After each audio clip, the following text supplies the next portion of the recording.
Silakan Pak Iim join live Pak di bareng-bareng dengan kawan-kawan ini sekarang. Jadi Pak Iim ini Presiden TDA pertama tahun 2007 hingga 2010 ya Pak Iim. Kita nunggu Pak Iim dulu kawan-kawan. Silakan yang mau bergabung dan bertanya langsung ke Pak Iim bisa langsung chatting ke sini. Ini Pak Iim sudah siap. Request Pak, request join, saya approve.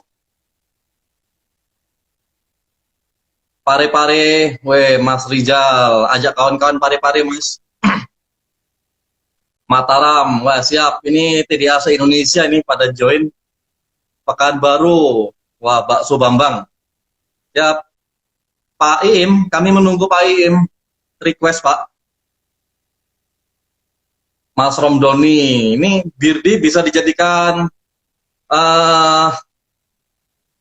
ini Pak Iim nih. Oke. Lamongan, siap. Kang Apik, siap. Nah, ini Pak Iim sudah hadir bersama kita, kawan-kawan. Ya, Assalamualaikum warahmatullahi wabarakatuh. Assalamualaikum warahmatullahi wabarakatuh. Apa kabar Pak Iim? Baik, Mas Presiden.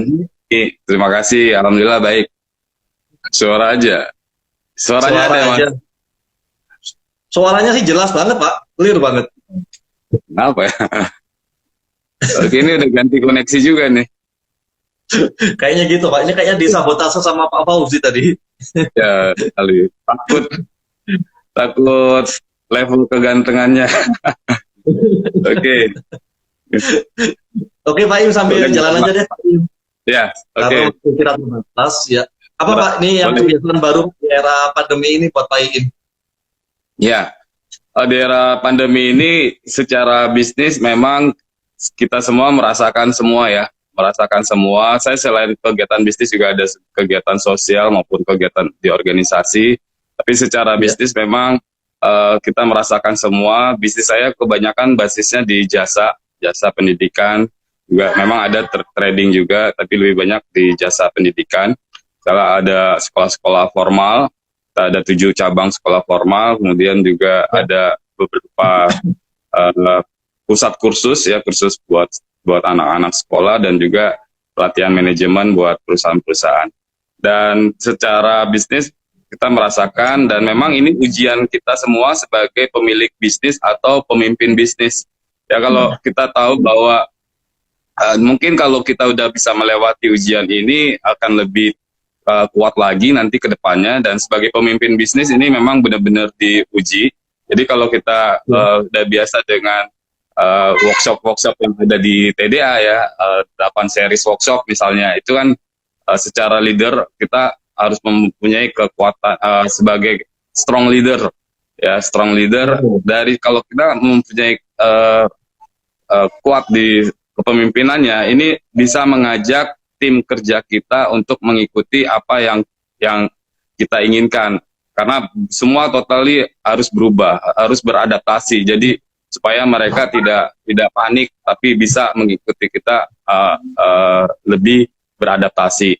Kemudian juga kalau kita punya visi, ini visi kita ini diuji. Visi kita diuji. Visi kita tidak hanya untuk dipahami, dimengerti, tapi kan visi kita harus benar-benar bisa semua menjalani gitu ya, dan mengikuti.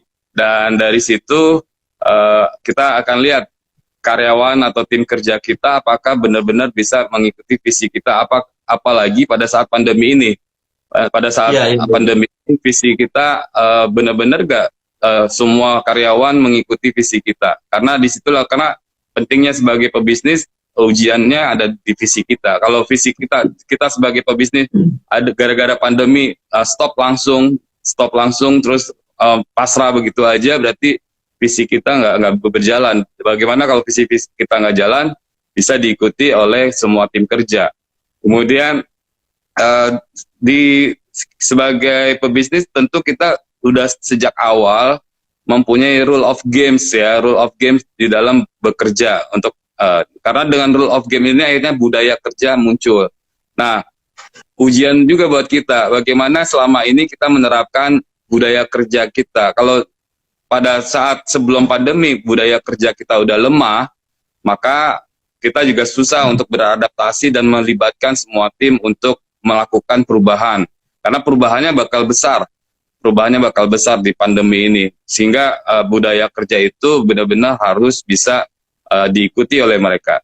Dan kemudian Jadi tantangan pimpinan lebih gede ya Pak sekarang sebagai leader ya Pak Im ya. leader, ya saya lebih menekankan leader karena mungkin saya mengikuti BCP series yang ada di TDA ini, dan paling penting menurut saya ujian kita tuh di leadership kita. Action plan, kayak contoh action plan, kita punya action plan yang sudah kita tetapkan. Tapi bagaimana action plan ini berubah total pada saat ada di pandemi ini. Bagaimana mereka, karyawan kita, tim kerja, tim bisnis kita mampu mengikuti action plan yang berubah. Baik. Sehingga mereka punya ide-ide baru untuk mau menjalankan action plan. Kita udah lihat perusahaan-perusahaan besar sudah menjalankan ini semua, berubah semua dan melibatkan 100% para timnya. Dan tapi kita dukung juga karena ini eksperimen baru. Tentu eksperimen baru, hal-hal baru buat mereka melakukan hal perubahan baru. Sehingga kita harus juga sebagai pemimpin mampu mendukung 100%, mendukung resiko apa yang akan terjadi gitu ya. Dan itu harus kita terlibat 100%. Mungkin itu Mas Doni yang titik pesan saya, dan tipsnya juga mesti transparan di pandemi ini. Apapun yang ada di kondisi keuangan, kondisi perusahaan itu transparan, baik kepada tim maupun kepada pelanggan kita. Pelanggan juga penting dilibatkan. Kalau kita punya basis loyalitas pelanggan, mereka justru pelanggan kita yang akan membantu kita malah. Mereka sekarang banyak pelanggan kita mau jadi reseller dan lain-lain. Jadi terbuka untuk perubahan besar itu mau tidak mau harus.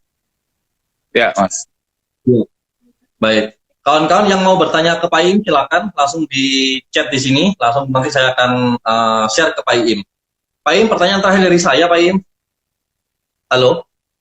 Iya, Mas. Pak Im ada pembelajaran apa Pak dari corona ini Pak, dari pandemi corona ini Pak, baik secara pribadi atau bisnis?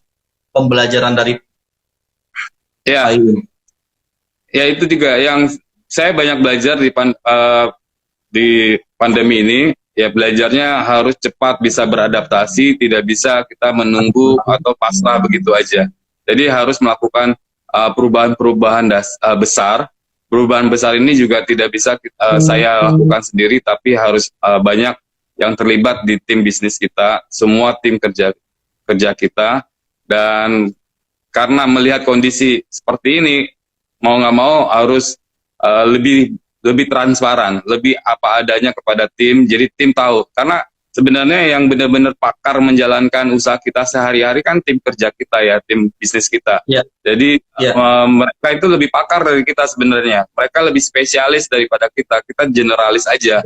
Tapi harus libatkan mereka, dan dengan kita transparan kepada mereka, akhirnya ide-ide baru, ide-ide yang muncul itu justru dari mereka, dan mereka akhirnya mau menjalankan. Seperti contoh di satu lembaga kursus bahasa Inggris saya, itu tim saya kita bicarakan, komunikasikan, dan sekarang malah punya peluang baru, punya perubahan besar, yaitu pelatihannya online, pelatihannya Zoom, tapi kita bisa mampu menghadirkan para native speaker, malah dari Bosnia, dari Rusia, dari teman-teman di Eropa, itu banyak yang mau mengisi kelas-kelas kami malah. Jadi itu malah jadi peluang dan perubahan. Saya melihat nanti pasca pandemi malah itu menjadi kekuatan kami nantinya. Itu anak-anak kita menyasar pada anak-anak sekolah. Ya. Halo Pak Im. Jaringan Pak Im putus di kayaknya. Halo Pak Im.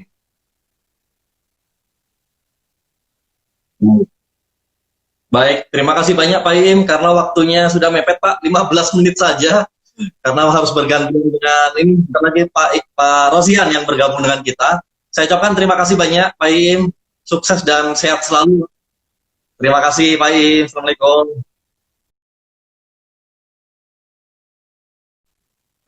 Kita sedang menunggu Presiden kedua TDA, Pak Muhammad Rosihan. Pak Rosihan, kita tunggu Pak Rosihan.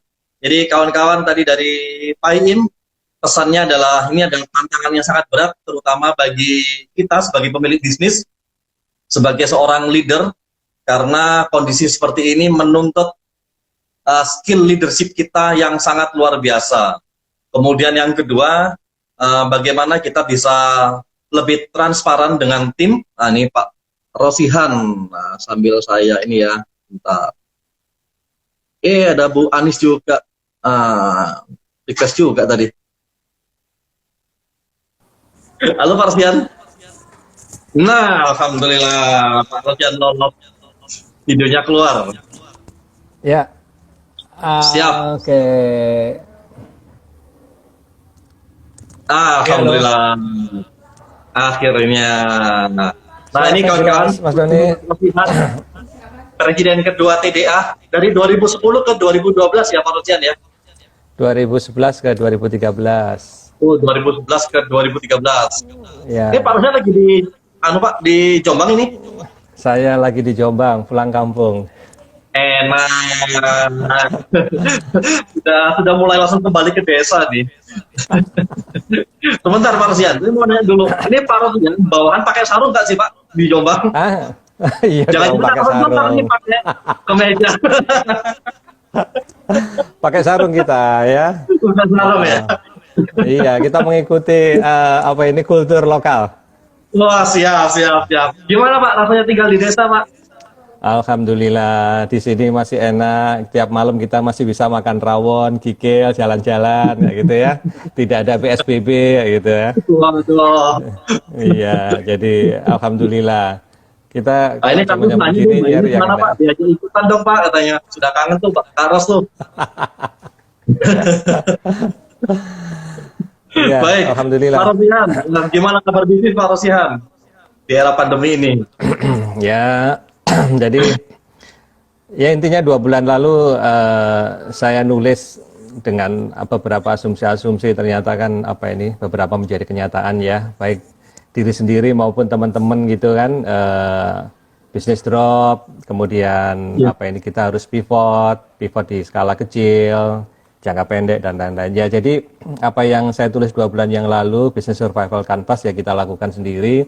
Dan itu terjadi kenyataan, bisnis drop tinggal 25%, kemudian masih jalan, alhamdulillah pivot kecil-kecil dan menghasilkan. Jadi ya itu kita lakukan dan terus bergerak gitu. Jadi alhamdulillah.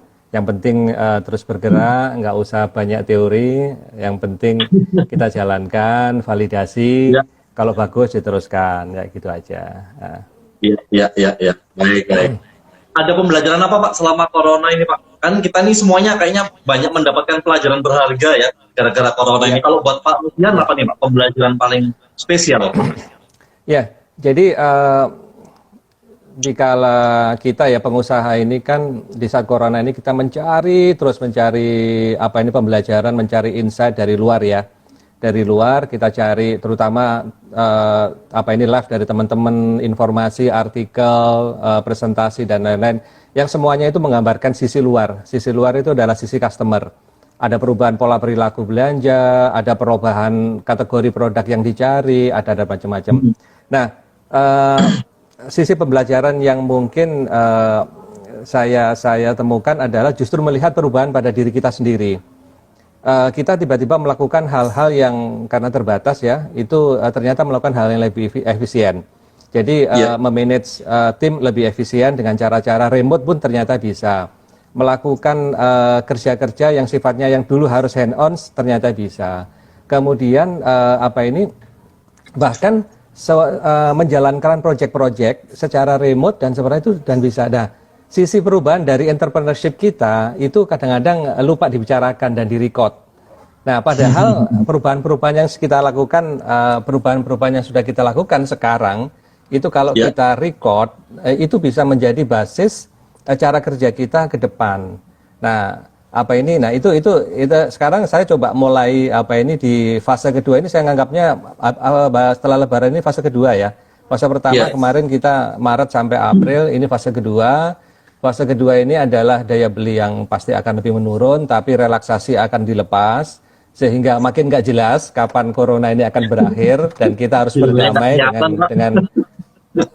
dengan kondisi ya.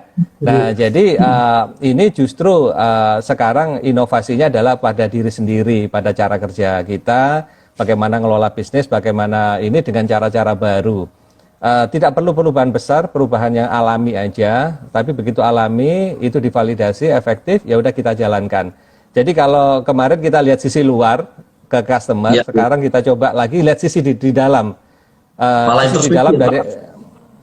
Sisi di dalam dari aspek-aspek efisiensi dan lain udah selesai ya, kayak gitu. Nah, yang lain itu cara kita bekerja. Artinya ke depan itu semua cara kita bekerja itu harus berbasis protokol kesehatan. Nah, ini yang challenging. Terutama bagi yang tua-tua kayak saya, ini kan challenging ya. Kita harus selamat, kayak gitu kan. Nah, selamat dari penularan, kayak gitu. Tapi bisa tetap jalan, harus bisa maintain karyawan dan lain-lain. Nah, ini yang challenging. Nah, tapi justru peluang-peluang baru karena adanya terjadi transformasi digital masif di masyarakat, karena gara-gara corona transformasi digital terjadi di Indonesia.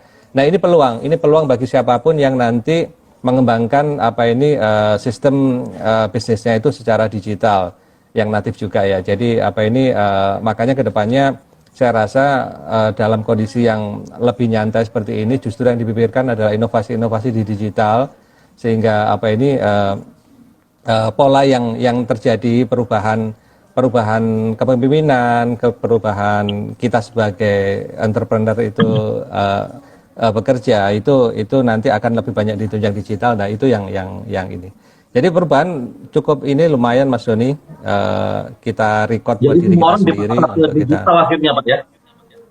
Iya. Nggak mau harus gitu, dan ini jadi aturan baku ke depan setelah corona ya. Iya, jadi protokol kesehatan plus digital itu sudah pasti bagi new normal. Jadi sekarang itu kita perlu punya buku, apa new normalmu hari ini.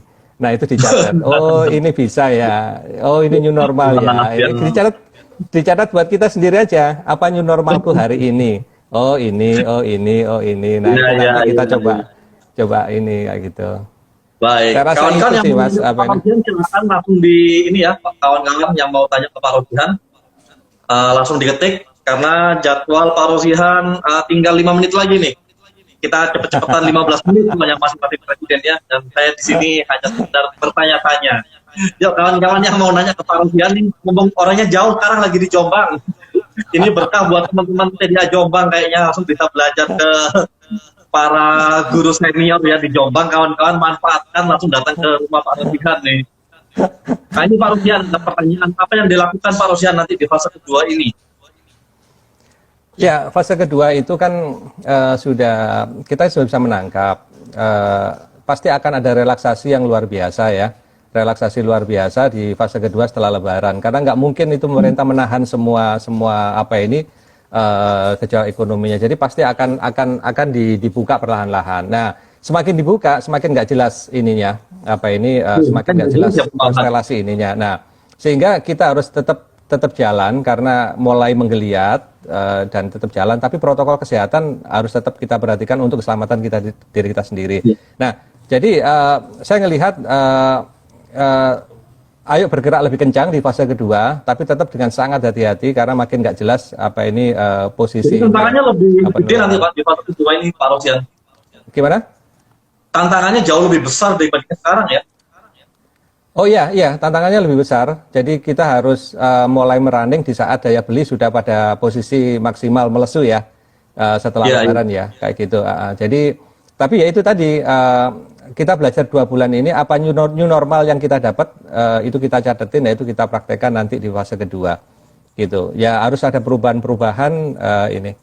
Dan jadi kalau berpikir bahwasanya ini akan normal dalam waktu dekat ya Pak, mendingan kita langsung beradaptasi. Nggak ada Pak, sudah nggak ada. Jadi ke depan itu pokoknya fase kedua itu kita mulai berdamai dan kita menjalankan bisnis dengan cara damai dengan corona. Udah itu aja. Jadi tetap Baik. harus ini kalau menurut saya, Mas. Ini ada Gitu. pertanyaan lagi Pak dari Bu Erita Pak. Gimana Pak masa depan bisnis fashion, terutama di fase kedua nanti? Nah, ini yang challenging ini masa depan bisnis fashion ya, karena fashion itu kan lifestyle. Sementara Iya. tempat untuk live dan bergaya, berstyle itu nggak ada kan. Nah, Di rumah doang. tapi gini, tapi saya yakin tempat untuk berlive dan berstyle itu akan buka. Nah, setelah itu baru nanti tetap ada ini ya, ada satu penyesuaian. Event juga tetap akan jalan. Ekonomi kita itu kan ekonomi event ya. Ada event ini, ada event itu, ada event itu. Nah, selama itu nanti akan terbiasa masyarakat akan mematuhi protokol kesehatan di setiap event, jalan-jalan ke mall harus tetap ini menjaga dan lain-lain, itu tetap akan ini. Nah, walaupun itu perlahan nggak akan bisa langsung kayak gitu, karena momennya harusnya kan fashion Lebaran. Akan berlaku seperti itu. Akan berapa lama Pak? Model-model kayak gitu tuh. Saya rasa kalau Indonesia sampai akhir tahun, Mas, gitu. Waduh, berat. Ya, karena kan kita kan penanganannya kan nggak ini ya, nggak jelas ya. Jadi kalau di sana mikir gelombang 2 kayak gitu, kita mikir ya sudah gelombang 2 sudah di kita lah kayak gitu. Kita gelombang pertama dan gelombang 2 udah menyatu kayak gitu. Jadi ya jalan aja. Meskipun ini nanti corona katakanlah sudah selesai di bulan Mei Pak ya, katakanlah virusnya nggak ada benar-benar di bulan Juni, tetap masih berat Pak ya di fase kedua nanti ya. Lebih ke ekonomi ya. Ya, saya rasa gini Mas Dani, saya nggak yakin benar-benar akan hilang ya untuk versi Indonesia. Misalkan dari Pak, misalkan benar hilang, misalkan dia banyak tujuan gitu ya. Tapi tetap kan efek ekonominya kan juga. Jadi biar teman-temannya terbuka, dalam artian sudah nggak mikir lagi ini akan normal dalam waktu dekat gitu. Ya, saya rasa yang jalan duluan itu ekonomi lokal ya, ekonomi lokal jalan duluan, terus baru kemudian jangan lupa ekonomi kita tergantung dari belanja domestik itu separuhnya adalah belanja pemerintah. Nah, jadi kalau pemerintah nanti memberikan stimulus, pemerintah banyak mengeluarkan uang belanja, nah itu ekonomi jalan. Nah, tapi yang jalan duluan adalah ekonomi lokal, ekonomi yang setingkat kabupaten kota itu jalan duluan. Nah, jadi saya rasa walaupun kondisinya berat, tapi kalau nanti bergerak sama-sama, ya masih butuh waktu lah, 2-3 bulan tuh baru ini Mas Doni. Gitu. Take off ya. Ya. Baik Pak. Siap. Ini waktunya sudah 15 menit Pak Rosihan, mohon maaf. Siap. Menarik banget. Cuman gara-gara waktu Pak, ini kita dibatasin waktu. Saya ucapkan terima kasih banyak Pak Rosihan. Terima kasih. Di Jombang. Kalau bisa jangan balik ke Jakarta Pak, biar saya dekat. Siap loh. Saya ngikutin sarannya Pak Pres soalnya ya. Oke. Terima kasih Pak. Waalaikumsalam. Oke, kawan-kawan, itu dari Pak Rosihan, Presiden kedua. Nah, sekarang kita lagi menunggu Presiden ketiga TDA. Pak Fauzi Rahmanto dari Bandung.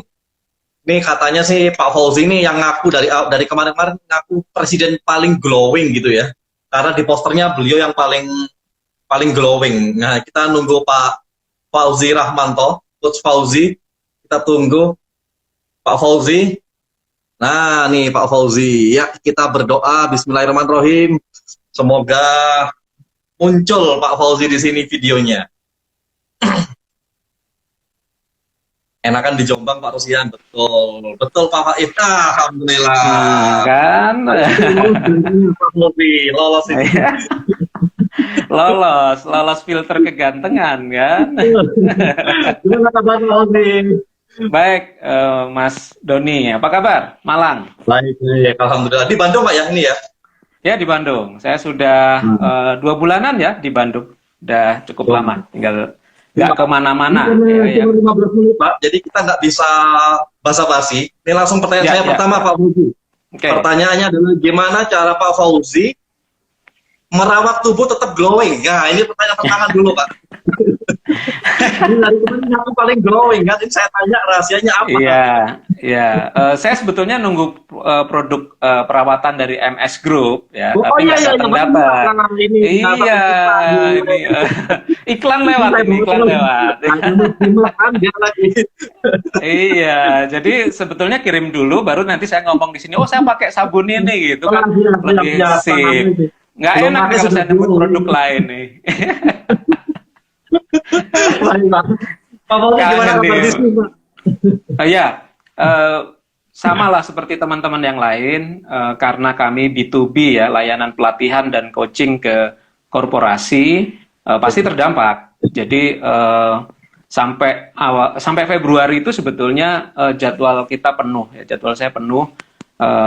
Tapi awal Maret ternyata ada ya, para klien menyampaikan bahwa agenda-agenda yang sudah kita rencanakan dipospon. Ya, istilah mereka halus ya, dipospon. Tapi memang bisa dipahami karena memang nggak bisa membuat acara berkumpul-kumpul lagi kan. Sementara memang kita acaranya pasti berinteraksi langsung gitu. Nah, jadi akhirnya ditunda sampai batas waktu yang belum bisa ditentukan.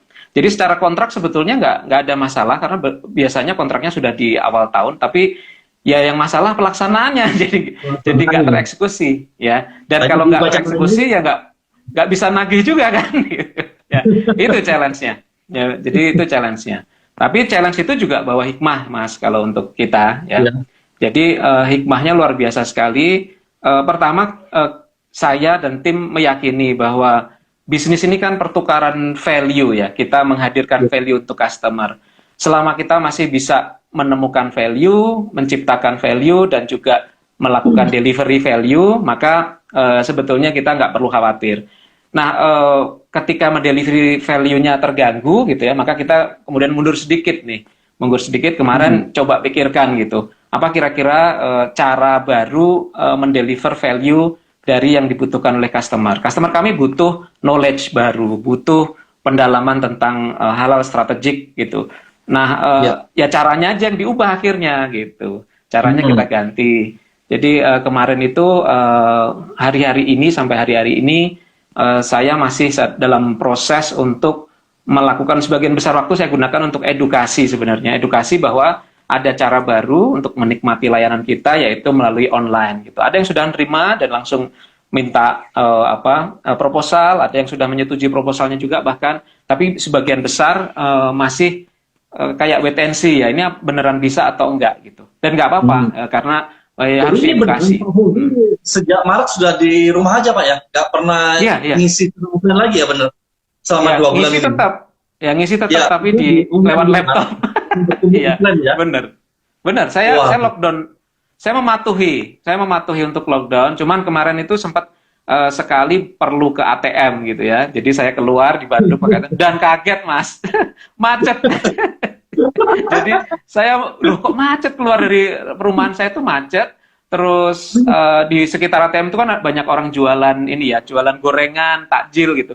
Itu rame gitu. Dan orang milih-milih gorengan tuh nggak pakai masker gitu. Ini apa saya yang salah apa gimana? Ngapain saya di rumah kalau gini? Ya gitu. Pak, ini yang nanya Pak. Tanya Pak, mindset apa yang tepat digunakan untuk menghadapi pandemi? Mindset seperti apa? Nah, ini menarik nih pertanyaannya. Ketika kita pandemi baru mulai, kan wajar ya, kita masih cemas, kita masih khawatir gitu, sehingga melihat ini sebagai ancaman. Ya, jadi pandemi ini adalah ancaman. Orang sering menyebut ini sebagai zona atau keadaan cara berpikir mindset yang berada di zona ketakutan atau fear zone gitu. Ya boleh dan itu nggak apa-apa, wajar. Orang baru mengalami sesuatu yang baru, mengagetkan, ya berada di fear zone biasa. Nah tapi jangan lama-lama gitu. Karena kita bisa naik ke learning zone, cari pembelajaran di situ. Karena di dalam pandemi ini banyak pembelajaran. Saya dapat nemu banyak pembelajaran. Klien-klien kami dapat banyak sekali pembelajaran. Nah, kalau kita berhenti di zona ketakutan itu dan nggak segera bergerak ke zona pembelajaran atau learning zone, sayang ya. Saya sering bercanda ke klien saya, keburu pandeminya lewat, kita masih fear zone terus gitu ya. Cari learning zone-nya, syukur-syukur kita naik ke growth zone ya. Menggunakan krisis ini sebagai titik tumpu untuk pertumbuhan kita. Kita malah menemukan cara baru, metode baru gitu. Tim saya itu banyak melahirkan produk baru hari ini ya. Yang dulu nggak kepikiran. Dipaksa beneran untuk lebih belajar kayak sekarang ini ya berarti ya? Betul. Termasuk tadi teman-teman Pak Iim, Pak Rosian tadi juga sudah mention, sudah sebut tentang memperbaiki proses kerja itu benar sekali. Jadi area yang bisa dibenahi salah satunya adalah cara kita bekerja tentu saja gitu. Karena value-nya tetap dibutuhkan kok. Jadi selama kita masih bisnis itu kan tentang value itu aja yang jadi pegangan kita, dan selama value-nya itu diperlukan orang, kita pikir caranya gitu. Gimana supaya value itu nyampe gitu. Nah, kalau ternyata bisnis kita memang benar-benar value-nya sudah nggak dicari orang, ya berarti harus nyari value baru gitu aja. Kalau itu terus dilakukan terus-menerus kan sebenarnya bisnis ongoing ya. Nggak pernah bisa berhenti bisnis itu sebenarnya gitu. Baik. Gitu. Pak Fauzi, pembelajaran apa sih Pak yang Pak Fauzi dapatkan dari corona ini ya, baik sebagai individu atau perusahaan Pak, pembelajaran paling penting gitu. Ya, ini saya jawab dulu pertanyaan. Ada yang nanyain foto di belakang saya itu, itu saya. Itu dari mozaik, itu hadiah ya dari teman-teman itu. Jadi mozaik foto-foto saya dijadikan foto gitu. Nah, foto siapa? Dikira foto Pak D-nya. Nah, tadi apa pertanyaan? Oh, ya, pembelajarannya. Jadi ini Sam, satu pembelajaran penting buat saya dan tim itu adalah membangun komunikasi yang bermakna. Kalau disingkat itu bunyinya. Karena begini, ternyata selama ini sebelum krisis itu saya dan tim itu interaksinya minim, Mas. Saya harus jujur ngakuin. Karena saya sering berada di luar kota. Jadi saya sering berada di Kalimantan khususnya ya, Kalimantan, Sulawesi, Sumatera ya gitu. Jarang di Jawa malah gitu. Nah akhirnya komunikasinya itu jarang, dan kalaupun berinteraksi langsung lewat meeting ya formal sekali. Nah akhirnya kemarin itu ini sebenarnya terinspirasi dari metode Agile ya. Saya kepikiran, oke, teman-teman kita terapkan ya apa yang kita ajarkan. Kita bangun 3 hal. Membangun interaksi yang reguler, yang teratur dan sering, ya teratur dan sering, ya udah teratur sering lagi gitu. Jadi akhirnya kita tiap pagi itu buka laptop jam 8, seluruh tim gabung lewat Zoom, video nggak boleh off, ya. Mau belum cuci muka, yang perempuan belum gambar alis, nggak peduli, tapi kita jadi tahu gitu kondisi tim kita real seperti apa gitu. Lagi sedih dan sebagainya kelihatan mukanya gitu, karena video harus on. Nah, jadi itu penting. Terus kemudian kita bangun percakapan yang bermakna di situ. Kita pertanyaan-pertanyaannya memang sengaja kita susun bukan pertanyaan yang serius, Mas. Jadi memang misalnya apa sih yang saya rasakan hari ini gitu, kita cerita aja apa yang kita rasakan. Dan kita nggak boleh interrupt ketika tim kita ada yang lagi ngomong gitu. Dan itu efektif ternyata. Dari situ ternyata malah tiap hari, tiap jam 8. Setiap hari ini saya baru selesai tadi sebelum gabung gitu.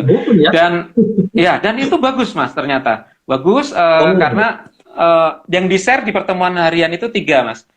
Saya kemarin menyelesaikan apa, hari ini saya mau menyelesaikan apa, dan saya butuh support apa gitu ya, atau kira-kira ada hambatan apa yang saya butuh bantuan gitu.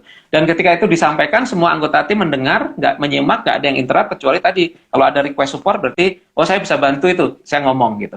Nah, dengan kita mendengarkan gitu, silent itu ternyata tim jadi speak up, dan saya baru merasakan ternyata tim saya keren banget gitu. Dan akhirnya mampu melahirkan produk-produk yang dulu nggak kepikiran sebelumnya. Ya, kita kemarin salah satu yang saya sangat suka sekali itu kemarin saya baru sharing di salah satu grup perusahaan global, Mas. Jadi dia di Indonesia tapi bagian dari global gitu. Ternyata CEO-nya dari Cina itu hadir gitu, karena Zoom kan bisa dari mana-mana gitu. Dari negara lain ternyata hadir juga, sehingga saya harus bawakan dalam bahasa Inggris. Terus mereka impress dan dimuat di newsletter global mereka. Jadi pas lihat itu dimuat newsletter global itu saya, wah ini tim saya keren banget, bisa arrange acara seperti itu. Jadi saya sampai ngomong ke tim, ini kalau nggak krisis kita bikin kayak ginian nggak ya? Enggak, Pak. Nah ini berarti gimana nih, krisis ini ternyata ternyata malah membawa perubahan positif gitu. Seneng saya. Jadi dari sisi itunya ya. Tapi kalau dari sisi lockdownnya bosen juga nih, Mas. Netflix udah katam. Kerjanya karena waktunya mepet banget ya. Terima kasih banyak Pak Fauzi. Sama-sama. Banyak pembelajaran hari ini. Ini kalau ngobrol harusnya panjang banget ya. Cuman ini masih ada 3 presiden yang harus saya interview. Kulit-kulit semuanya ya.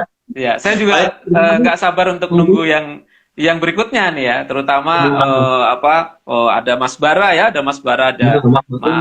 dan sebelumnya nanti ada Pak MR, keren banget ya. Bentar lagi nih. Terima kasih banyak Pak Fauzi. Ya. Waalaikumsalam. Oke, kawan-kawan, ini sebelum Pak Mustafa Ramdhani nih ya, yang pasti akan sambil stand up comedy. Mana nih Pak Mustafa udah join belum ya? Pak Mustafa Ramdhani, Pak Kamwa. Sorry, sebelum Pak Kamwa join, ini harus saya akhiri dulu Instagramnya dan saya reset ya, karena Instagram live itu cuma dibatasin 1 jam saja. Jadi sebelum nanti malah tiba-tiba putus, mendingan saya close dulu dan kawan-kawan langsung join lagi ya, sebentar lagi ya. Oke, kawan-kawan, ini sesi kedua. Ini kita sambil menunggu Pak Mustafa Ramdhani, Presiden TDA keempat. Kak Rosian cepet banget. Pak MR mana nih Pak MR? Pak Kamwa? Apalagi masih manggul-manggul ini ya, manggul-manggul Safo ya. Pak MR ditunggu Pak MR. Nih kawan-kawan nih kita masuk ke sesi kedua. Sesi kedua ini ada Pak Mustafa Ramdhani. Nah ini beliau. Lihat Bismillahirrahmanirrahim. Semoga bisa tampil video beliau. Oh Pak Mustafa lagi Pak. Ngapain pakai masker Pak? Halo, assalamualaikum semua. Waalaikumsalam warahmatullahi wabarakatuh. Kirain pakai APD tadi. Hah? Iya makanya kan pakai APD, ini udah pakai masker ya kan, pakai face shield ya kan. Nah, saya full. Ini lagi di rumah Pak, di pabrik nih Pak. Ini di rumah kita cari suasana tapi yang agak outdoor ini. Oh iya, keren. Nah. Oke Pak, kita 15 menit sekarang bersama Pak MR ya. Pertanyaan siap. dari saya nih Pak MR, karena waktunya mepet kita 15 menit. Oke. Pak MR apa sih? Kan sering banget posting-posting di Facebook kesana kemari gitu ya. Apa sih rahasianya nggak takut corona gitu? Karena dari semua presiden ini yang paling agresif nih cuma Pak MR doang nih. Ya, itu kan hanya kelihatannya ke sana kemari. Padahal kan cuma ke kantor ya kan. Kantor di kantor saya orangnya cuma 3-4 orang, terus kita pakai masker lengkap juga sebenarnya kan. Jadi ya nggak banyak gitu. Terus ada foto lama yang kita munculkan ya kan. Jadi seolah-olah ke tempat lain. Terakhir paling saya pergi yang karena tuntutan harus bayar THR, ketakutan banyak hutang-hutang bukan ya Pak? salah satunya itu.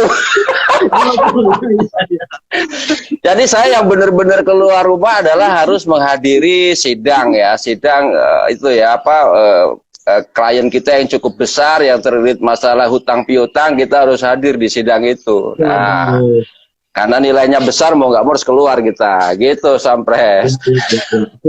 Siap. Oke Pak, gimana Pak kabar bisnis progresnya? Ini kayaknya paling kinclong malah jadi mafia APD sekarang kan? APD di nomor 1 ini. Berarti Pak Agus Ali ada di mafia APD nomor 2. Iya tuh Pak Agus Ali lebih sering itu ke markasnya Safo daripada saya itu. Waduh, Agus Ali luar biasa. Ya, alhamdulillah ya. Jadi sebenarnya sebelum pandemi kemarin kan saya justru banyak rebahan ya sebenarnya ya. Teman-teman juga mengikuti. Apalagi kita lagi fasenya pengen agak rileks ya sebenarnya. Tapi begitu mendekati pandemi, saya lihat di China, di luar negeri yang sudah duluan ada, saya sudah langsung kebayang gitu Sampres. Kalau negara seperti China mungkin bisa mengatasi itu dengan cepat. Tapi kalau Indonesia, saya udah kebayang, itu nggak akan bisa secepat itu gitu loh. Makanya saya tahu, iya betul, saya langsung kepikir, ini akan lama saya bilang kalau di Indonesia. Ini akan lama, makanya langsung kita benar-benar membuang jubah rebahan, bahkan saya turun ke lapangan, yaitu benar-benar kayak memulai bisnis baru. Ya terutama fokus di APD dulu gitu kemarin. Ya. Nah, itu hanya kira-kira 2 minggu ya. Indonesia masuk pandemi itu kan tanggal 3 Maret kira-kira. Yang ada 2 orang itu. Ya kan, 2 Maret, 3 Maret itu. Nah, kemudian tanggal 18 Maret itu saya sudah diskusi dengan dokter mengenai ya dia cerita ini APD di Indonesia kekurangan gitu. Saya langsung kepikir kan dokter juga men-challenge ke saya, bisa nggak kira-kira nih Pak Pak MR ini, Pak Mustafa ini bikin gitu. Langsung saya kepikir, ini gimana caranya? Ya benar juga, ini pasti kurang karena udah banyak diekspor kan. Nah, waktu itu segera saya bergerak. Cari kontak-kontak lama kita, saya cari siapa orang yang kira-kira bisa produksi itu ya, baju hazmat atau baju pelindung, kemudian siapa lagi yang bisa produksi sepatu boot, itu saya cari-cari jaringan saya yang lama, bahkan orang-orang yang saya nggak pernah ketemu kenal, saya cari ke mantan-mantan staff saya di ABC Plastindo dulu, ya kan? Kamu kayak dulu ada customer yang bikin jas hujan deh kayaknya dulu deh. Boleh nggak minta kontaknya? Karena saya sendiri nggak pernah ketemu ya ke bos-bosnya itu. Nah akhirnya Sekarang sudah menambahkan hasilnya, Pak. mulai kita kontak-kontak, bener pabrik bisa kita gerakkan, mereka bisa produksi, dan alhamdulillah tanggal 18 saya mencari-cari produk dan pabrik yang bisa kerjasama. Tanggal 25 ya Maret ya kita sudah dapat first PO ya. Jadi kita dapat PO pertama yang saya juga share ya di grup MWA, karena di MWA itu teman-teman ya kita banyak yang ini seru-seruan di situ. Selain kita diskusi, ada ketakutan, ada solusi, di situ juga ada ininya apa panas-panasan. Panas-panasan gitu ya. Itu satu. Tanggal 18, tanggal 25 kita udah dapat PO dan itu bergulir terus sampai sekarang alhamdulillah penjualannya kalau untuk kategori bisnis baru menurut saya itu kategorinya luar biasa. Dan itu seperti yang saya impi. Banyak yang jadi reseller nggak, Pak? Banyak seperti dia banyak ini, banyak yang senyum-senyum itu yang bukan hanya THR tapi bonusnya akhir tahun udah dapat tuh. Ada Mas ini nggak, Romdoni Birde itu satu. Tapi nomor 2 tetap Pak Agus Ali ya. Mafia APD. Pak Agus Ali ya. Belum berkalah. Pak Agus Ali luar biasa. Dan ini ternyata menjadi peluang, mungkin puluhan saya lihat ya, puluhan teman-teman TDA bahkan di seluruh Indonesia yang bisa menjadi reseller ya. Selain itu di luar TDA juga cukup banyak yang menjadi reseller kita, dan itu sama-sama lah kita ikut momentum itu kita manfaatkan. Selain membantu ya masyarakat, tenaga medis memperoleh APD yang berkualitas, di sisi lain ya kita ada bonus, ada keuntungan lah di situ gitu, Sampres. Wah, luar biasa. Ada kawan-kawan satu pertanyaan buat Pak MR sebelum kita berlanjut ke Presiden Bara. Ayo kawan-kawan, siapa yang mau nanya ke Pak MR nih? Atau mau nanya ke ide-nya? Pak Agus modelnya dong. Pak Romdoni. Nah, Mas Romdoni Birdi ini salah satu top reseller kita ini. Sudah mulai mengalahkan Pak Agus Ali kayaknya. Iya. Ayo kawan-kawan, ada yang mau nanya nggak ke Pak MR sebelum waktunya habis? Nah, cuma gini mungkin Sampres ya, kita resolusi aja. Mungkin apa istilahnya ya pandemi ini udah ketahuan, mungkin nggak akan cepat berakhir. Di satu sisi mungkin secara spiritual dan sosial kita menyadari ya bahwa mungkin hidup hedonisme ya, tampil mewah dan luar biasa yang zaman dulu menjadi moto-moto manusia ya, sekarang mungkin harus kita sadari ya itu bukan sesuatu yang paling tepat gitu ya. Dan saat ini kita diingatkan, mungkin selama ini kita banyak istilahnya memeras nih ya bumi ini dengan industrialisasi yang luar biasa. Sekarang disuruh istirahat dulu ya, istirahat ya. Jadi dengan cara moto Pak Roni, less is more ya, simplicity, itu saya kira saat ini ya tepat sekali itu ya. Bagaimana kita tetap simple tapi survive ya. Kira-kira itu aja nih Sampres. Sudah pulang kampung ke Jombang dan merasa nyaman di sana daripada hidup di Jakarta katanya. Nah betul itu kalau udah bisa ketemu seperti itu enak ya. Cuma kalau kita kayak di Bekasi ini tanggung jawabnya udah terlalu banyak ya. Kalau saya pribadi mau nyantai secara pribadi bisa, tapi karyawan kita mungkin puluhan orang, ratusan orang, itu gimana gitu. Itu yang makanya membuat kita harus fight, terjun ke lapangan. Saya mulai dari kecil, akhirnya tadinya saya dan keluarga mungkin hanya dengan satu staff yang kita jalankan, tapi sesudah itu tim kita terutama yang ada di Bekasi itu ikut terjun semua. Di sisi lain kami alhamdulillah ini paling enggak menggerakkan 5-6 pabrik di luar sana ya. Ini 5-6 pabrik yang tadinya mungkin lagi berhenti ataupun lagi ini nggak ada kerjaan, itu saya paksa, ayo kalian kerja, kalian produksi ini ya. Paling enggak saya bertanggung jawab 50% lebih lah dari output kalian saya akan pasarkan ya. Bahkan sampai ada yang 80%, 100% bahkan ada yang kita yang tanggung jawab untuk memasarkan ya. Kemudian juga reseller akhirnya juga banyak terbantu. Nah di situ alhamdulillah bisa menggerakkan ekonomi, insya Allah banyak orang lah saluran rezeki. Kira-kira itu sampai selama kita mau bergerak terjun lagi karena kita punya skill ya. Pak Ato lagi nanya, katanya kalau nggak bisa pivot, gimana Pak katanya?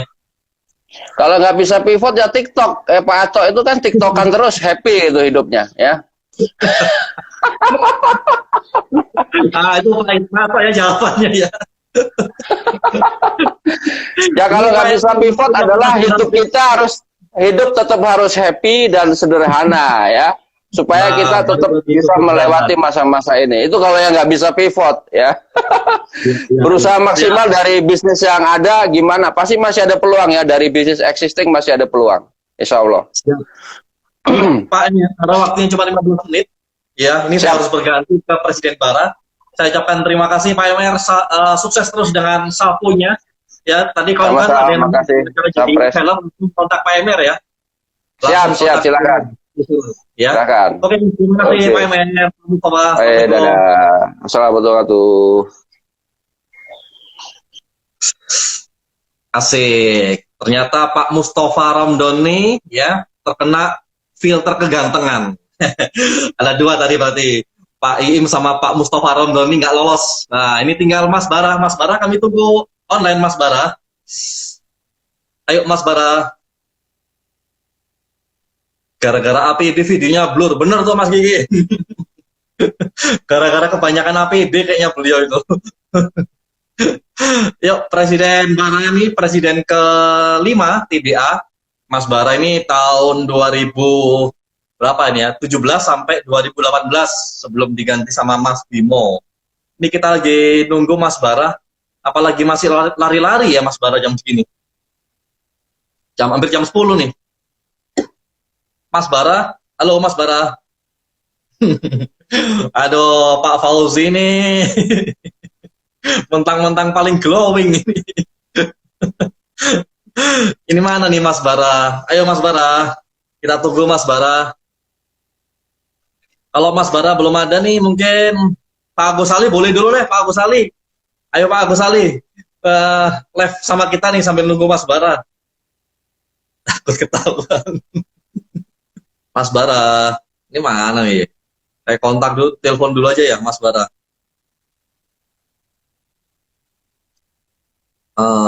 Mas Bara.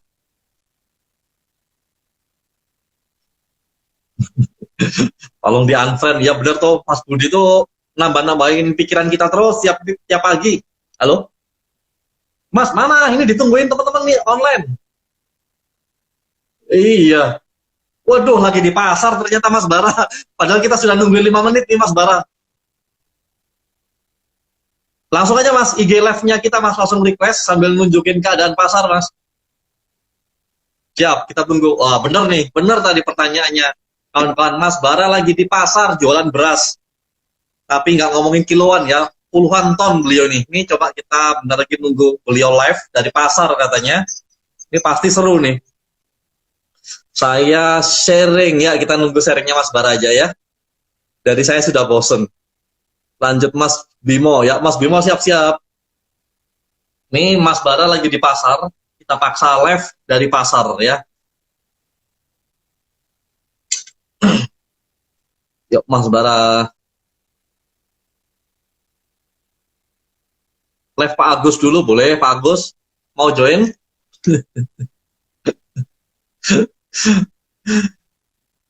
Wah ini rame banget nih siang ini ya kawan-kawan. Ini karena seri terakhir dari BCP, Business Continuity Plan, yang kita sudah jalankan sudah 2 bulan dari bulan Maret kemarin. Jadi ini salah satu masuk dalam program TDA Tanggap Corona yang program pertamanya adalah Instagram Live untuk saling berbagi keilmuan bagaimana kita bisnis menghadapi Corona ini. Kemudian TDA Tanggap Corona yang selanjutnya adalah masalah TDA Peduli, ya, dan yang terakhir masalah kolaborasi. Salah satu programnya yang kita gemborkan adalah Beli TDA, ya, sekarang sedang di-develop sama tim dari bulan kemarin sebenarnya di belitda.com. Kemudian kami harap kawan-kawan semuanya bisa isi detail ya, bisa isi detail. Ayo Mas Bara, klik tombol request-nya Mas Bara supaya bisa join di IG live kita nih, ditungguin teman-teman semuanya Mas Bara. Klik tombol request Mas Bara. Iya Mas Bara baru muncul ternyata. Luar biasa ya, kita lagi guyon-guyon gini Mas Bara sudah kerja keras di pasar nih dari pagi tadi. Ayo Mas Bara request. Yang masih butuh APD bisa kontak Dr. Nurul. Siap. Boleh teman-teman sambil iklan di channel ini ya. Yang butuh APD masih ada. Nah, bisa kontak Dr. Nurul di Bogor. Ya. Dr. Nurul kalau butuh nutrisi kucing bisa ya, Dr. Nurul ya, ke Dr. Nurul juga ya. Oke. Iklan. Mana nih Mas Bara? Nah, ini. Halo. Sorry, Mas Bara. Yuk, Wah, ini video udah. belum tampil nih Mas Bara, tapi videonya belum tayang. Hah? Kok di saya udah sih? Videonya masih loading nih videonya, iya. Di saya udah tuh. Di sini belum nih Mas. Mas Bara pura-pura jadi berat katanya. Ini kenapa yang sesinya Mas Bara pada ngebully semua? Lah ini udah. belum muncul. Masa sih? Belum muncul Mas. Coba saya close lagi, Mas Bara request lagi ya. Bentar. Ini aja, press Bimo aja dulu. Mas Bimo juga nggak ada nih. Ayo Mas, tak close dulu baru lagi ya. Ayo Mas Bara, request lagi Mas Bara. Kalau nggak bisa ya sudah.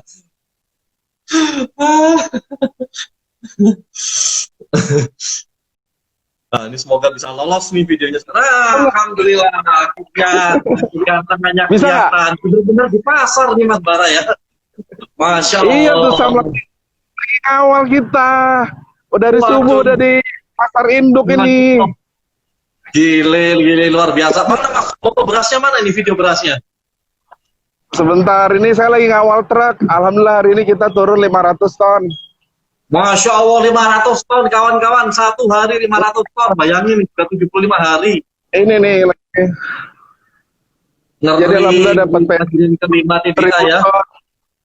Sorry ya ini soalnya lagi apa nggak bisa nggak dikawal soalnya ngejar.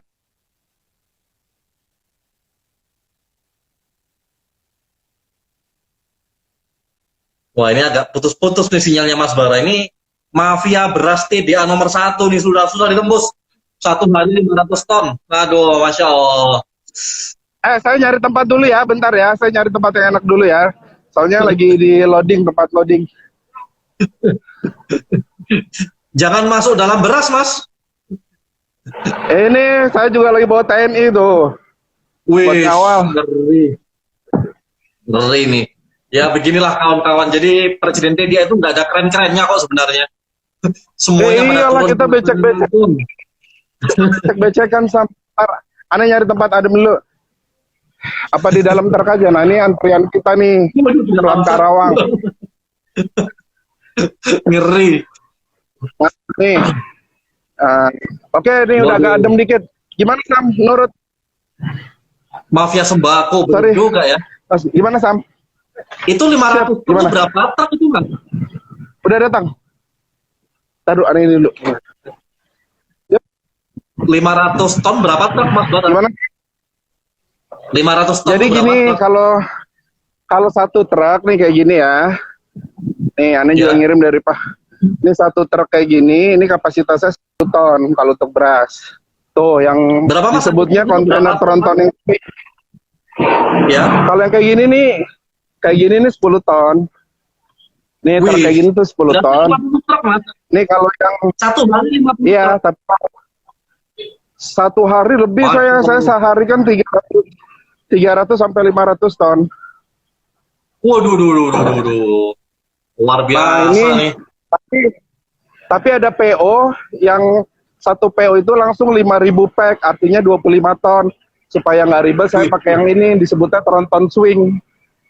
Nah, tronton Waduh. swing kan ini kan, Ya. gitu. Ini saya beli beras Ngeri. dari Sampres nih, dari Jawa nih, dari Jawa. Oh ya. Iya, karena kalau Luar dari biasa, luar kota, kalau dari luar kota itu bisa pakai kapasitas yang 25 ton. Kalau Jabodetabek agak ribet. Yo, gimana Sam? Apa yang mau di-sharing? Nah, ya Mas, ini 15 menit ya. Pertanyaan pertama Mas Bara. Ya, Pertanyaan sorry. Jadi lupa tadi. Nah, nih sorry nih, pertanyaan pertama dari saya Mas. Kenapa? Ya, Kenapa siap, Mas Bara? gimana? Ya, pertanyaan pertamanya gimana sih Mas Bara rahasia Ya, menjaga siap, berat lanjut, badan gimana? selama corona?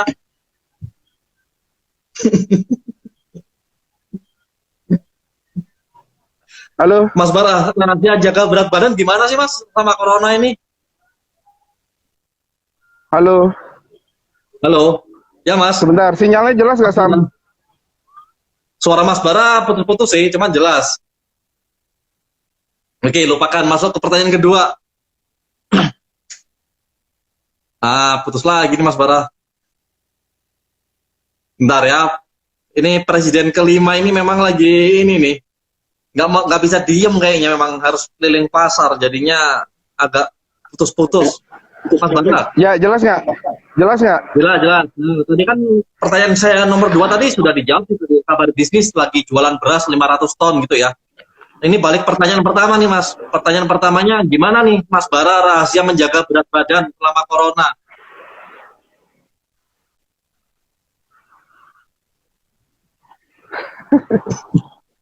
Kok ketawa? Terus. Ya rahasianya gimana Mas? Rahasia jaga berat badan. Iya. Nah, ini udah kurus ini, udah turun 2 kilo lah.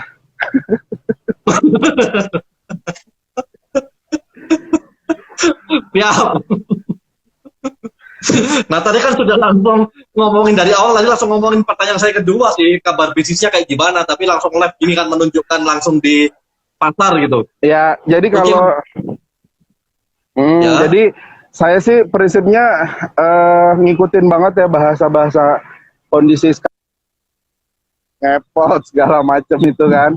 Jadi saya kalau dilihat sebenarnya kalau mau nangis bareng kita juga gitu. Jadi dari Bara Group, itu ada Bara Group ya, PT Semangat Membara. Ini Mas Bara jangan jalan-jalan dulu dong, sinyalnya putus-putus jadinya.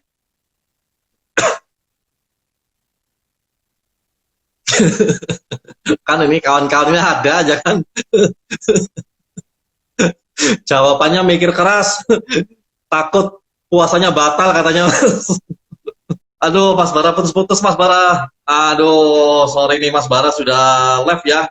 Karena memang lagi di pasar beliaunya. Nih kita langsung ke presiden ke-51 Mas Bimo. 2 kilo kali 23 hari. Mas Bimo bisa join Mas. Nih Mas Bimo Prasetyo, presiden 51. Semoga nggak lagi sidang ya di Jakarta. Nih jadi kawan-kawan dari All Presiden nih semuanya langsung aktif merubah bisnisnya, menyesuaikan dengan kondisi sekarang kawan-kawan. Nih, ini request lagi nih Mas Bara, boleh deh. Sensitif ditanya berat badan. Pak Ato sih tadi ngomongin masalah beras, kita kan jadi kebawa. Mas Bara, jangan jalan-jalan dulu dong, Mas. Putus-putus. Putus nanti, Mas. Nih, Iya, jangan jalan-jalan, standby. Mas. Diam aja dulu. Diam. Nah, diam situ aja, Mas Bara. Kena hipnotis Ya, mampir gimana? warteg katanya, Mas. Ini Mas Bara, pertanyaan terakhir. Pertanyaan terakhir. Pembelajaran apa dari corona ini buat Mas Bara nih? Ada pembelajaran apa, Mas? Sebentar, Mas Bara, suaranya dulu, Sam Mas, jangan Deka. jalan-jalan. Ya, Ini udah diam. udah ya. Nah, pembelajaran apa nih Mas Udah. Bara selama corona ini buat pribadi Mas Bara nih? Ya, jadi yang tadi saya sampaikan tuh Sam, jadi itu udah mengajarkan kita loh Sam, di zaman sahabat Nabi itu ya, di bulan puasa itu ujiannya luar biasa. Banyak perang yang terjadi itu di bulan puasa, perang Badar. Kita hanya 313, musuhnya 3000. Tapi akhirnya menang. Dan banyak perang-perang kisah heroik lainnya yang udah bisa jadi kita ambil pelajaran. Mungkin Allah tuh mau ngasih pesan gitu ya, bahwasannya hidup itu memang penuh ujian. Hidup itu benar-benar harus bersemangat untuk kita supaya agar menang gitu kan. Saya melihat kita terdahulu dengan kisah sekarang, hikmahnya bisa sama. Artinya sekarang kita dilanda musibah COVID, luluh lantak nih, ekonomi, sosial, budaya luluh lantak. Dunia berubah dan bahkan banyak negara yang nggak nyangka akan musibah corona ini. Nah, saya melihat di sini bahwasannya ibrohnya adalah ya kita harus semangat. Kita modal semangat supaya kita bisa eksis gitu ya. Nah, saya melihatnya di TDA itu kan kita sering ya dimotivasi take double action tadi. Awalnya juga saya melihat kalau dari pengalaman bisnis bisnis kita yang di bawah Bara Group tadi, itu kan luluh lantak juga, kuliner kita habis, PO properti saya itu juga sama yang dilakukan, yang dirasakan oleh teman-teman. Cerita ya di grup Onta itu sebelum perusahaan properti saya tuh MOU udah SPK dari salah satu BUMN dan perusahaan swasta untuk bebasin 200 hektar di wilayah Jawa Barat. Nah, saya nggak nyampein titiknya. Kalau saya nyampein titik pembebasannya diborong Pak Mustafa itu nanti. Nah, ini SPK yang Butuh ujian. Penuh ujian, berat badan gede banget. Aduh, ini kawan-kawan nih ya. Aduh, ini Mas Bara lagi di pasar nih kawan-kawan, jadinya putus-putus terus di sana. Oke Mas Bara, kita doakan semangat terus Mas ya di pasar yang keras, katanya Pak Fauzi tadi. Ini sesi terakhir di Mas Bimo. Mas Bimo bisa join kita Mas Bimo. Tadi sempat kelihatan nih Mas Bimo. Sekarang nih mana nih Mas Bimo, semoga nggak di lagi ruang persidangan ya Mas Bimo. Mas Bimo sambil ditelepon aja deh. Semoga Mas Bimo lepas dari filter kegantengan ya. Kita nunggu sesi terakhir bersama Mas Bimo. Alhamdulillah ganteng. Nah, ganteng udah ada. Halo, Assalamualaikum Mas. Salam, maaf Sam, saya ada telepon dari Pak Presiden Malang Strudel. Tak tutup dulu ya. Siap. Ini lagi di Jakarta nih Mas. Iya Mas, pulang kampung aku Mas, gak boleh mudik soalnya. Bukannya kampung sampean di Malang sekarang ya? Dekat rumah. Balik Mas. Malang itu rumah, kalau kampung halaman ya Jakarta. Ini kapan balik Malang Mas jadinya? Ya aku nunggu kondusif dulu. Kalau jauh dari orang tua ada apa-apa repot ya. Wah, siap. Amanin orang tua dulu, Re. Siap. Oke, Mas Bimo, ini sesi terakhir, Mas, sama kawan-kawan sebagai penutup rangkaian dari PCP ya di IG kita. Nih, langsung nanya nih, kabar bisnis Mas Bimo gimana nih selama corona? Ya, alhamdulillah bulan Maret itu sales itu paling bagus ya di antara Januari Februari. Terus alhamdulillah di April ya alhamdulillah begitu kena badai itu semua klien langsung minta langsung pada minta restructuring ya, reschedule. Waduh, ini malah panen. Berkali jadi nggak perlu pivot, nggak perlu shifting, langsung malah panen ya. Ya. Orang juga Sam. Cuma jadinya sekarang aku malah banyak kerja, makanya laptop rusak kemarin itu ribet banget jadinya. Ini jadi banyak kerjaan. Cuma ya tetap di kantor ada juga perusahaannya yang nol, misalnya ngurusin ekspatriat atau apa, itu kan imigrasi tutup segala macam, jadi ya revenue-nya bisa cuma tinggal 20% gitu ya, kecuali yang ngurusin urusan pengadilan itu ya malah naik gitu ya. Kalau yang urusan ini virtual office itu malah naik juga ya, karena akhirnya terlihat merespon dari kondisi ini, semua yang cut cost down udah mendingan virtual office aja. Kerja dari rumah udah mulai terbiasa gitu ya. Kita udah cari strategi untuk gimana kerja yang efektif. Malah sekarang aku tuh kemarin tuh hampir sering banget ikut webinar masalah SDM, leadership gitu ya.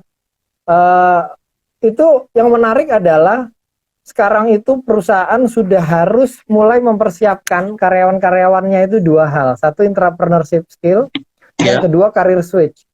Ya. Yang menarik adalah tentang career switch ini menarik karena apa?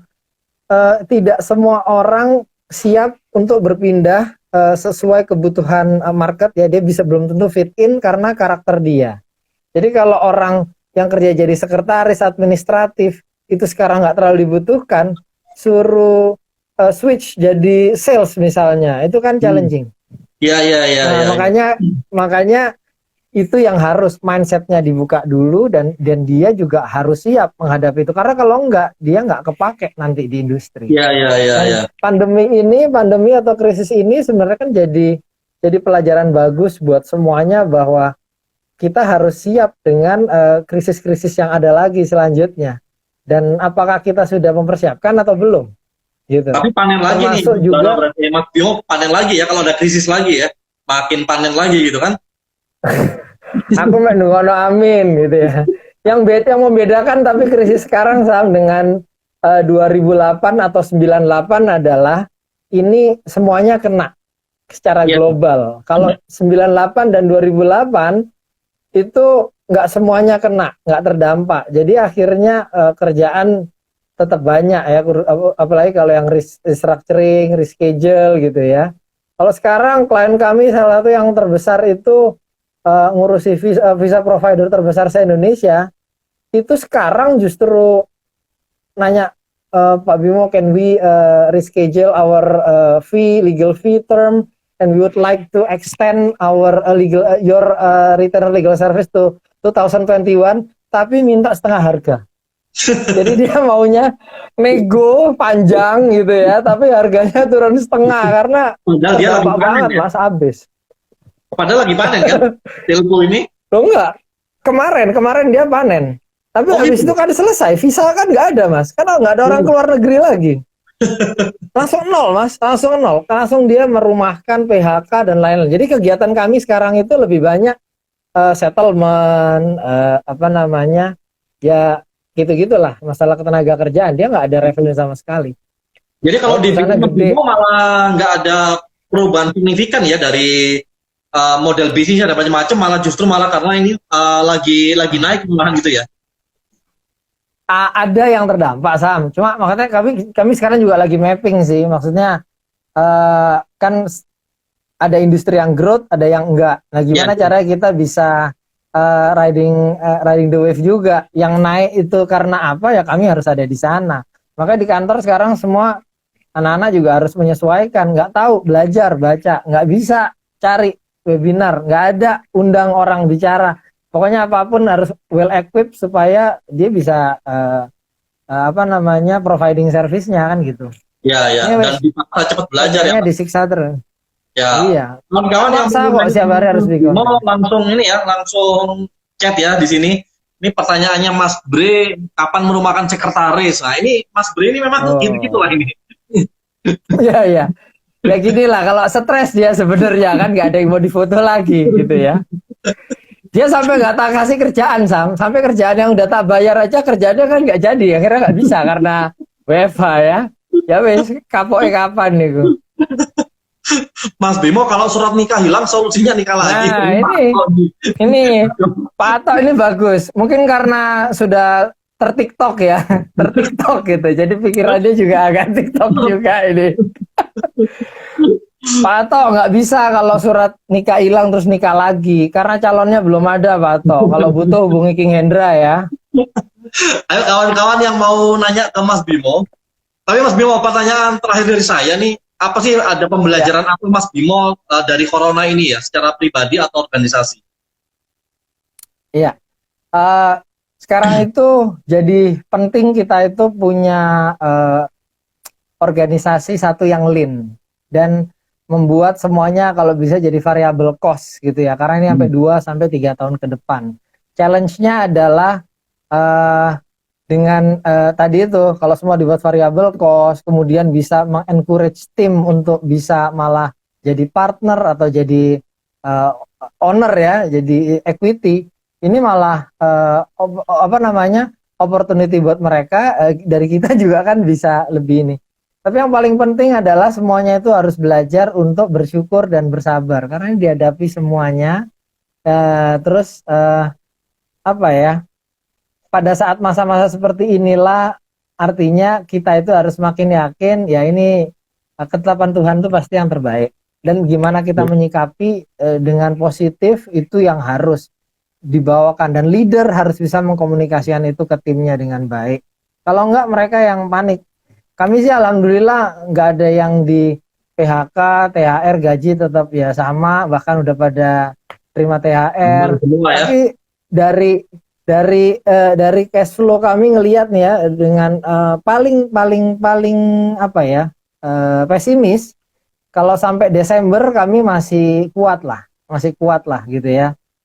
Tapi setelah itu bagaimana? Makanya kami udah siap-siap Juli evaluasi lagi, September evaluasi lagi. Dan kontrak yang udah berjalan kalau expired kami nggak bisa lanjutkan. Kalaupun perlu nanti sifatnya project basis. Ya, jadi gitu. Aku makin membuat organisasinya jadi makin lean dan bikin kerjasama lebih banyak sih Sam. Ya. Baik. Ayo kawan-kawan ada yang nanya lagi ke Mas Bimo nih. Terakhir sebelum kita akhiri ya sesi bersama All Presiden TDA dari 1 hingga 51. Kawan-kawan mau nanya apa nih ke Mas Bimo? Wah itu King Hendra udah ada itu, Pak Ato langsung dijemput itu, CV-nya disiapin. Silakan kawan-kawan, pertanyaan terakhir satu aja. Mas Bimo biaya ngurus hak merek dan syaratnya apa aja Mas? Waduh, langsung buka smartlegal.id.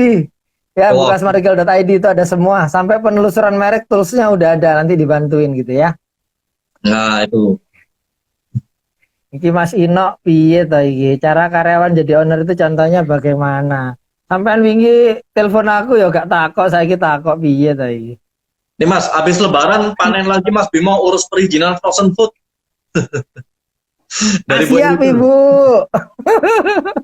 Ya kemarin TikTok sama Bu Rita juga ngobrol diskusi kami. Ya, kita kemarin di TDA juga lagi mengusahakan itu ya kemarin ke Kementerian UKM bagaimana caranya supaya perizinan semuanya bisa lebih cepat dan lebih mudah terutama buat UKM dan khususnya buat TDA.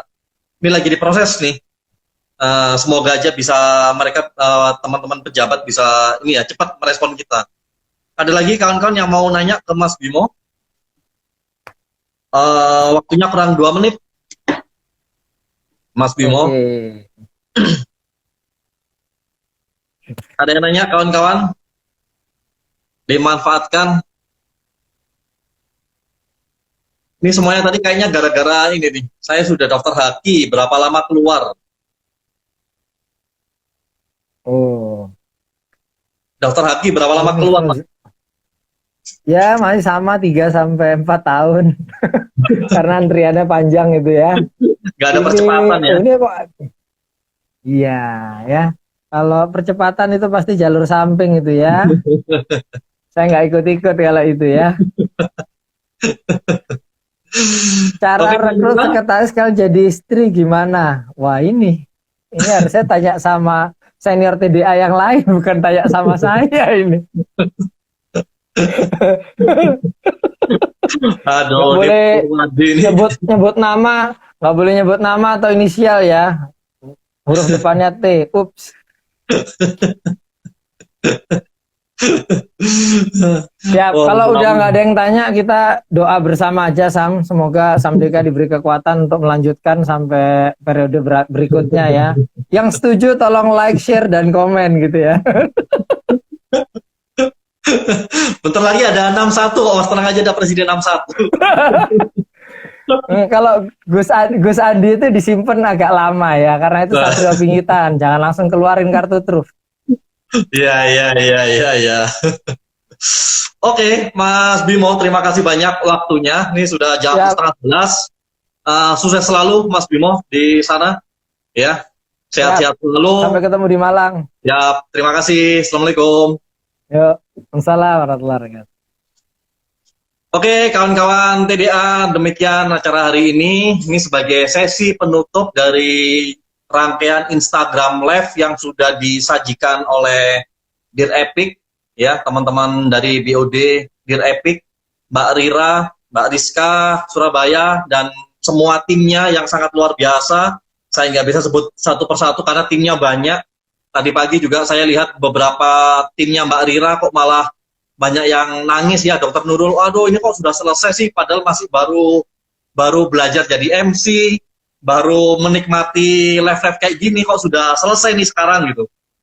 Nah, ini memang kita sudah dijadwalkan dari awal corona kemarin, kita langsung bikin TDA Tanggap Corona yang salah satu programnya adalah melakukan pembelajaran untuk member seperti ini, Instagram Live, dengan topik Business Continuity Plan, ya.